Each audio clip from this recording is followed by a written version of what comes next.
जय हिंद दोस्तों, आपका स्वागत है आपके अपने YouTube channel learning point with Abhishek sir पर। दोस्तों, अगर आप चैनल पर पहली बार आए हैं तो चैनल को सब्सक्राइब कर लीजिए और बेल आइकन प्रेस कीजिए ताकि आप डेली डिक्टेशन पा सकें। डिक्टेशन अच्छी लगे तो वीडियो को लाइक कर दीजिए, अपने दोस्तों को शेयर कर दीजिए और कमेंट करके हमें बताइए कि आपको ये डिक्टेशन कैसा लगा। डिक्टेशन शुरू होगी 5 सेकंड बाद।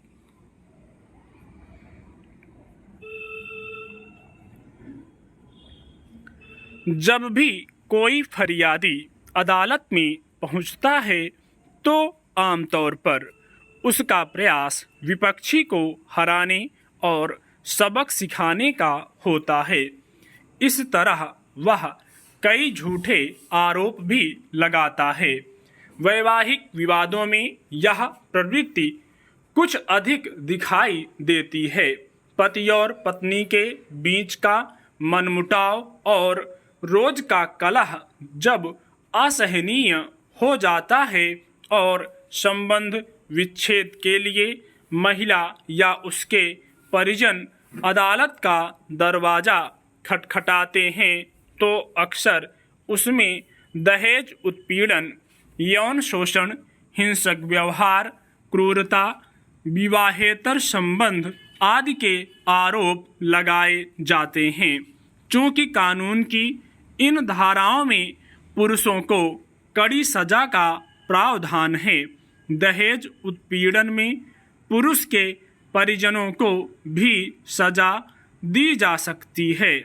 इसलिए इन धाराओं का जानबूझकर उपयोग करने का प्रयास किया जाता है। मगर जब कोई महिला पति पर अपनी ही बच्ची के यौन उत्पीड़न का आरोप लगाकर पॉक्सो कानून के तहत उसे कठोर सजा दिलाने की कोशिश करती देखी जाए तो निस्संदेह यह गंभीर चिंता का विषय होना चाहिए। दिल्ली उच्च न्यायालय ने ऐसे ही एक मामले में सुनवाई करते हुए जीत हासिल करने के मकसद से ऐसे गंभीर आरोप लगाने की बढ़ती प्रवृत्ति पर आपत्ति जताई। एक महिला ने तलाक की अर्जी के साथ अपने पति पर मानसिक और शारीरिक उत्पीड़न, क्रूरता, दहेज की मांग और बेटी के निजी अंगों को अनुचित तरीके से छूने आदि का आरोप लगाते हुए 2 प्राथमिकियां दर्ज कराई थी। मगर अदालत ने जांच में पाया कि महिला ने केवल जीतने और पति को कठोर सजा दिलाने के मकसद से यौन अपराधों से बच्चों के संरक्षण यानी पॉक्सो कानून का सहारा लेना चाहा था। चूँकि इस कानून के तहत आरोपी को तुरंत गिरफ्तार करने का प्रावधान है, इसलिए जाहिर है प्रतिशोध में यह आरोप लगाया गया। अदालत ने इस आरोप को खारिज कर दिया। यह अकेला मामला नहीं है। जब वैवाहिक विवादों और कटुता के चलते बच्चों को भी अदालत में घसीट लिया जाता है, पति और पत्नी अपने अहंकार और नाक ऊंची रखने की होड़ में यह भूल जाते हैं कि इससे बच्चों के मन और जीवन पर क्या असर पड़ेगा।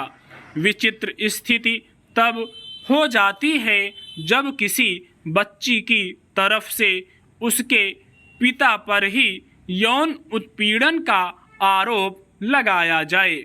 इस बढ़ती प्रवृत्ति पर दिल्ली उच्च न्यायालय की चिंता इस बात का संकेत है कि वैवाहिक विवादों में निर्णय देते समय अधिक सतर्कता और मानवीय मूल्यों की परवाह की जरूरत होती है।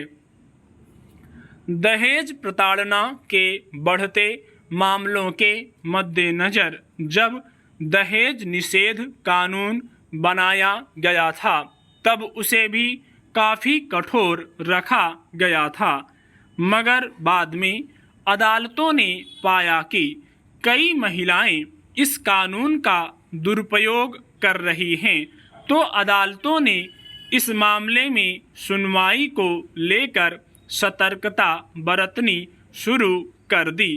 ऐसा नहीं माना जा सकता कि दहेज निषेध कानून बनने की वजह से देश में दहेज लेने की प्रवृत्ति कम हुई है या दहेज प्रताड़ना के मामले रुक गए हैं, मगर इसे हथियार बनाकर एक पक्ष को सबक सिखाने की बढ़ती प्रवृत्ति के मद्देनज़र अदालतों ने ऐसे मामलों की सुनवाई में सावधानी बरतनी शुरू कर दी।